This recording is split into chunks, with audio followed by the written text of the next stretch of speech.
Extreme heat, unseasonal rains, floods, droughts. These aren't just isolated weather events anymore.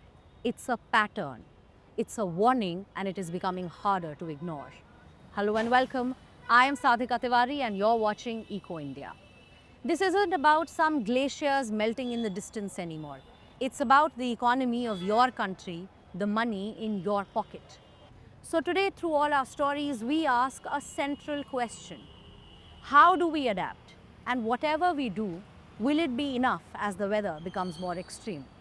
Delhi has just been through yet another scorching summer with temperatures crossing 45 degrees Celsius and real feel touching 54.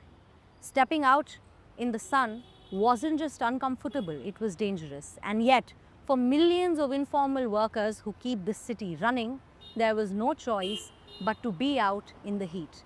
The city promised them many things, including cooling shelters and water stations, but most of those never showed up. So when the system fell short, workers took charge. And here's what they did to turn things around for themselves. नमस्कार।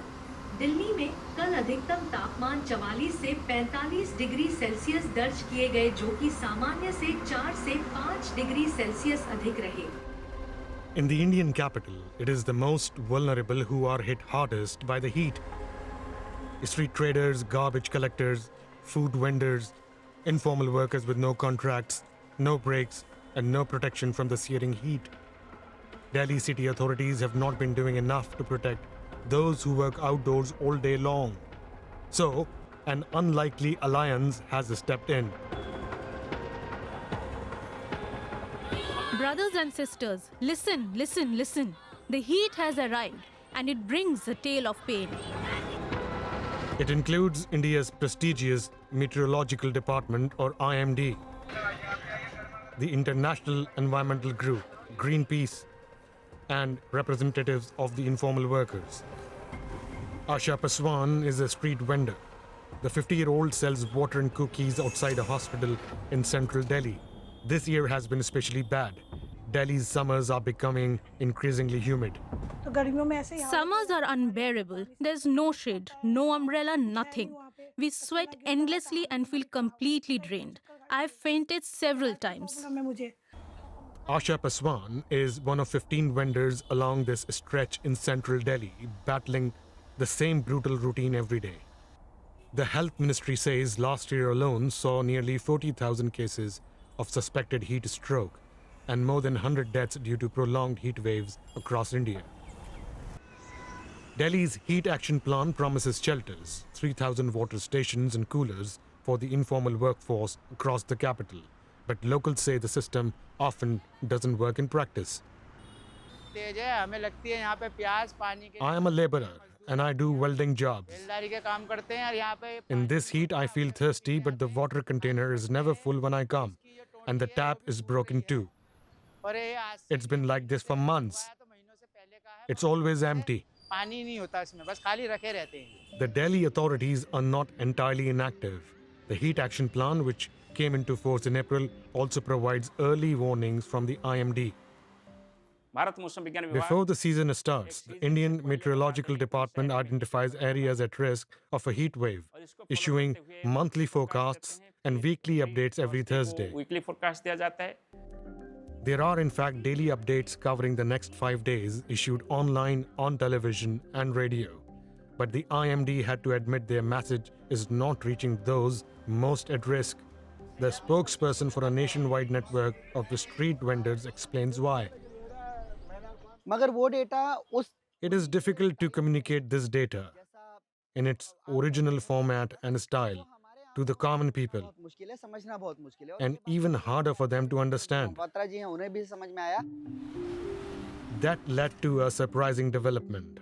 The IMD agreed to a suggestion from Greenpeace to open a WhatsApp group providing heat warnings that are easy to understand. We managed to get through the IMD, and what we also pitched to them that what we can create a WhatsApp group we can have these market leaders in this WhatsApp group, and we can send these, IMD can send these alerts, these weather alerts every day in this WhatsApp group. Around 20 representatives of informal workers now distribute the warnings on a daily basis. They also ask if there is anyone who needs help. Akbar Ali heads up a group that advocates for the rights of waste pickers in a densely populated neighborhood on the outskirts of Delhi. Every day, he shares the IMD warnings with his community via WhatsApp. नमस्कार, दिल्ली में कल अधिकतम तापमान 32 से 33 degree Celsius दर्ज किए गए, जो कि सामान्य से 4 से 7 डिग्री सेल्सियस कम रहे। He also puts up signs near the waste segregation unit, so even those without phones know what to expect. If temperatures hit 45 to 50 degrees Celsius, we put up a sign warning of extreme heat. The signs also give concrete tips on what to do. Take shade from time to time. Drink water at regular intervals. Take short rests and then continue with your work. The signs were created during an IMD workshop in collaboration with Greenpeace and representatives of street vendors. The signs are easy to follow. Yellow, for example, warns people to be on their guard. The warnings are now finally getting through to everyone. People are actually looking at it. People are actually taking this very seriously, because it's pictorial. I would say it's really working nice, and it's very simple. And it's in local language, so it's in Hindi. Like in Delhi, it's in Hindi. So it's in local language. People do take a look at it, and they do take these precautionary measures accordingly. हमने ये आश्वासन दिए हैं। What started in Delhi will soon be replicated in other cities, with equal priority everywhere. इसको हम spread कर सकते हैं। But in Delhi especially, street vendors also suffer from a lack of officially designated sales areas. Many traders set up their stalls wherever they can find space, only to be moved on by the police, sometimes just because they have put up a sunshade. Look at what's happening here. Vendors put up a tarpaulin sheets for shade, but even that is treated as encroachment. They are torn down, and their goods are often confiscated.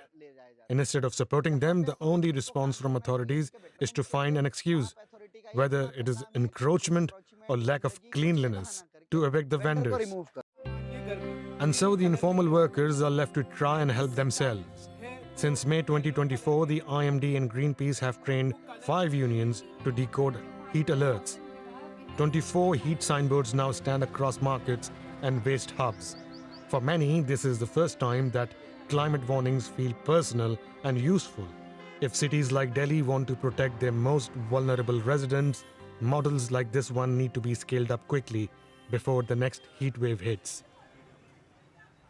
We have been hearing about the rising death toll, the flooded streets, the unbearable heat, year after year, a lot more.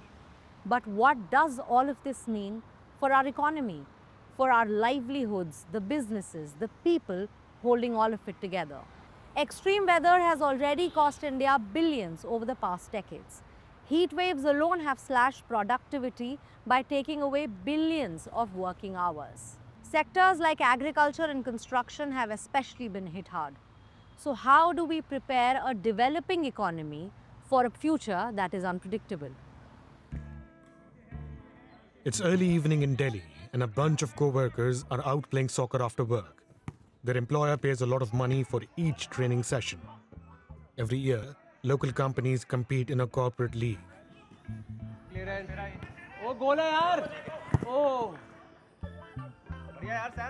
This is Yaman Reki's business model. A passionate soccer player himself, he brings recreational athletes together through his company Park Life. His business is very dependent on the weather. Harsh weather conditions like extreme cold or extreme humidity stops people from coming out and playing football and doing any kind of sporting activity in general because of lack of stamina, fatigue. So this in turn, when they don't come out to play, we lose our business. Even if the football pitch is flooded, he still has to pay rent for the session he has booked. So every time it rains heavily, he makes a loss. Yaman Reki's company is operating in something of a niche market. But many industries in India are impacted by the weather. from the construction industry to tourism to energy and agriculture. All sectors are feeling the financial impact of extreme weather. Purnamita Dasgupta works at the Institute of Economic Growth at the University of Delhi. She and her team are investigating the effects of climate change on the economy. In the past 30 years alone, India has been hit by 400 extreme weather events. I think broadly we're looking at about a loss of 80,000 lives and possibly about 300 to 400 billion dollars worth losses in the last 3 decades. So that's a huge amount to reckon with. Floods produced by monsoon rains, hailstorms, extreme heat waves. India has had it all. And elsewhere on Earth, the average temperature has risen since the start of industrialization. As a result, it rains more heavily than before, and it's hotter. But Delhi can also get extreme cold snaps in winter. Scientists have been able to link the intensity of individual extreme weather events directly to climate change. We had also looked at the flooding, the extreme rainfall and flooding and landslides in Kerala that happened last year. And again, we also did look at, as part of another study, we revisited the very catastrophic flooding that happened in Uttarakhand in 2013. So in both of these cases, we found that climate change has increased the intensity or the amount of rainfall that fell during that event was 10 to 12% more than an event of a similar rarity happening in the past without climate change. Crops fail and people are unable to work due to extreme heat. That in turn means the price of food or other goods and services rises due to shortages. The economy needs solutions to the ever-growing challenges posed by climate change. So far, we have concentrated mostly on disaster management framing to tackle the problems associated with heat. But the game changer in terms of resilience to heat would be in terms of what we manage to do in the long run. Growing heat-resistant crops with staggered harvesting times helps to minimize the climate risks in agriculture. Green parks and gardens provide cities with shade and cooling during heat waves. And the other is to really keep thinking about how to do sustainable cooling. In our homes, in our workplaces, that's another big area. Whether we do it with renewable energy strategies, microgrids, or we find other ways, which I'm sure will evolve. But that is where we need to move. In flood-prone areas, coastlines and riverbanks need protecting. Building practices need to be adapted. That's the only way to save lives and preserve the habitat of local wildlife in the long term. Some Indian states are now investing much more in adapting to climate change. In the lead, you have Maharashtra, Gujarat, and some other states. And even some of the conventionally lesser developed states have started progressing in that direction, like Orissa, for instance. And this is something data is showing you, that if you invest in adaptation, the payoff back that you get, the payoffs are much higher than the costs of doing so. Climate change and the associated warming of the earth is a gradual but steady process, one that can't be easily stopped. Reversing it is really hard. Greenhouse gas emissions must go to zero as fast as possible.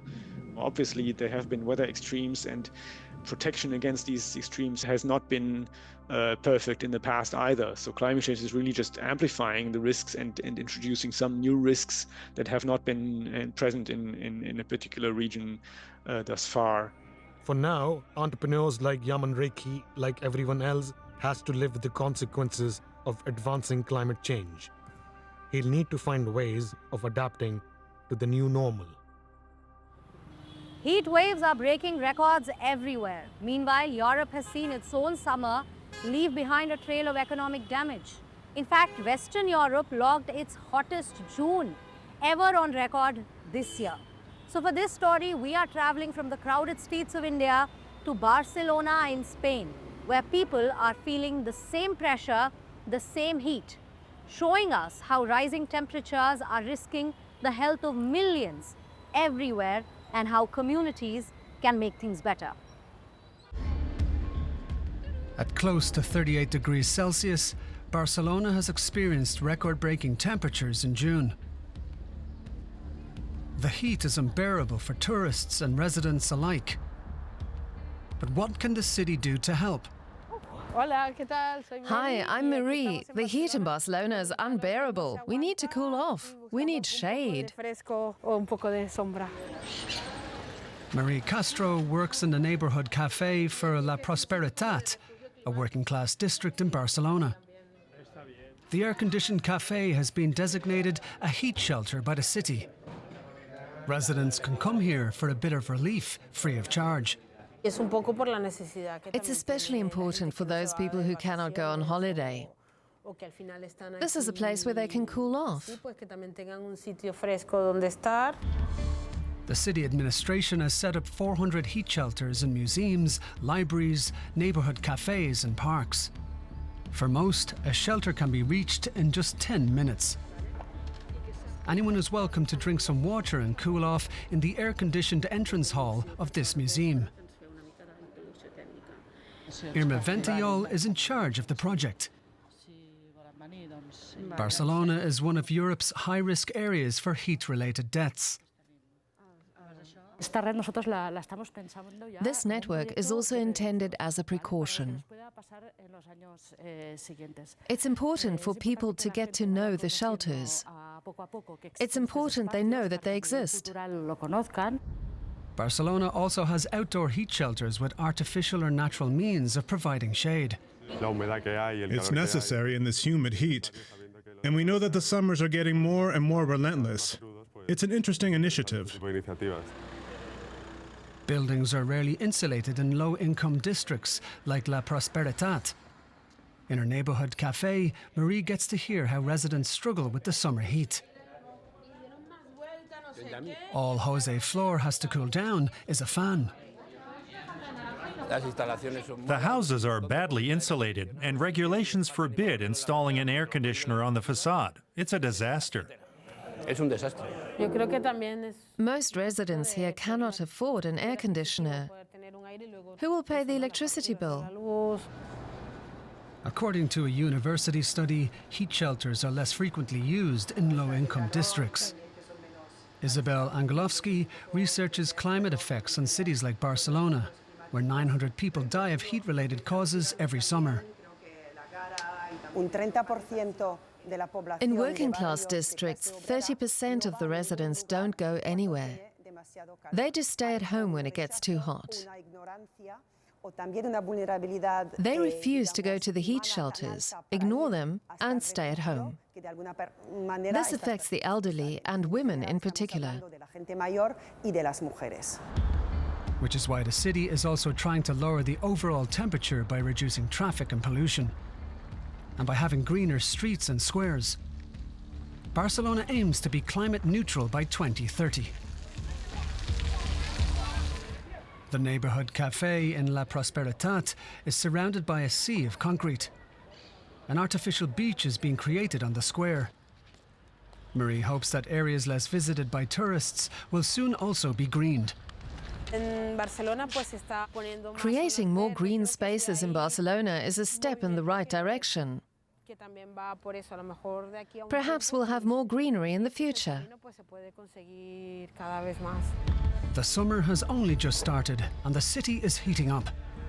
Marie fears that Barcelona will experience more record-breaking temperatures this year.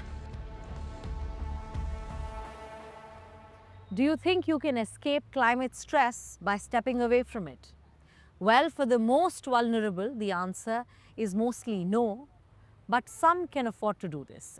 Today, let's meet Ilango, somebody who escaped the corporate grind and left it behind in Bangalore and created a self-sufficient life in the Western Ghats. Without the noise, the pollution, and dependence on the city and no bills, he and his small community are now growing and adapting. There is no noise, no pollution, no ringing telephones. Only the rolling foothills of the Western Ghats. This remote area is where Ilango Idayavanam lives, an IT expert with an MBA.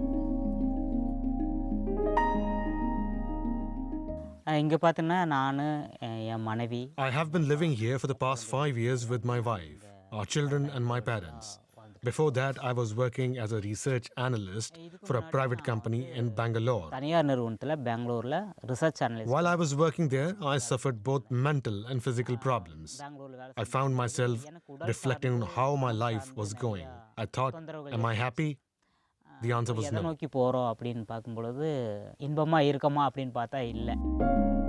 Today, though, he is happy. Although he earns barely any income, Ilango and his family can live off the piece of land he bought with his savings.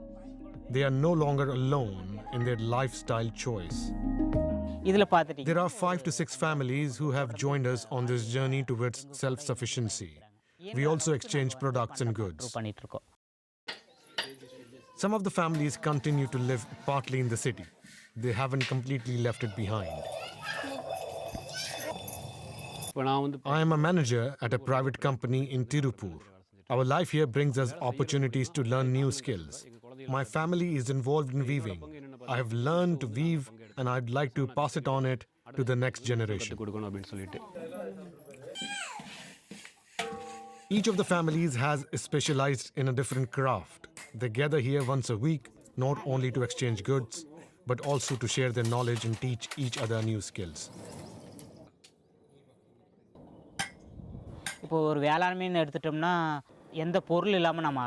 We cannot work our land without tools. We need a scythe, a hoe, a spade and a shovel. We make the tools here in our own iron workshop. We also make our own pots and other essential vessels.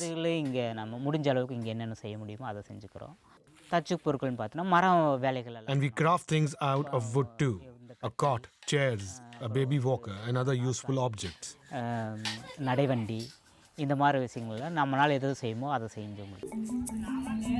Ilango found everything he needed to build his house in the immediate area. Clay, wood, stones, sand. There is no electricity here, nor main supply for water. During the rainy season, we collect water which we use for daily tasks. We don't irrigate our crops. Instead, we do rain-fed agriculture. That is why we grow crops like field beans, pigeon peas, castor beans. They grow well in rainfield farming. Ilango and his wife Gayatri make castor oil which they then sell or use to barter with. The couple met when Ilango was still working in Bangalore. Back then, he was only able to come out here once a month.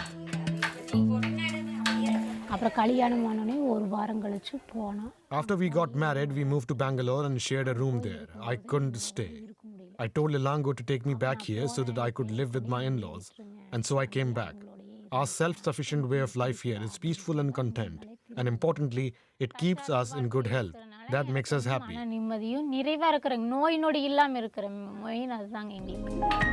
The hectic pressure of big city life could hardly be further away for Ilango and his family. He says the decision to take this new path was absolutely the right one for all of them. That's all for today's episode. As extreme weather events become more intense and frequent, one thing is clear: communities need to adapt, not just react. And as all our stories today showed us, there are more than one ways to face the future. Know of any such efforts being done around you? Do let us know. We'd love to hear. And do not forget to follow us on our Instagram at DW_environment for more stories like this. Why are droughts causing giant sinkholes to appear? Researchers at Ankara University found that hundreds of sinkholes had formed in a water-stressed part of Turkey. Here farmers had been extensively watering their crops using groundwater, and these are serious holes. Much of the world's freshwater is stored underground in aquifers, layers of earth that hold a lot of water, containing often sand or gravel. In many cases, this groundwater is important for the structural integrity of the earth above. But droughts caused by climate change are lowering the groundwater level, weakening the aquifers and causing voids to open up. These can slowly erode, often without any changes on the surface, and then one day, a sudden collapse. While it will help to regulate water use in sinkhole-prone areas, limiting global heating by transitioning away from fossil fuels is a key way to protect groundwater levels, the ground, and the stuff that sits on it. Thank you so much for joining us. I will see you next week with more such stories. Until then, take care, goodbye, namaskar.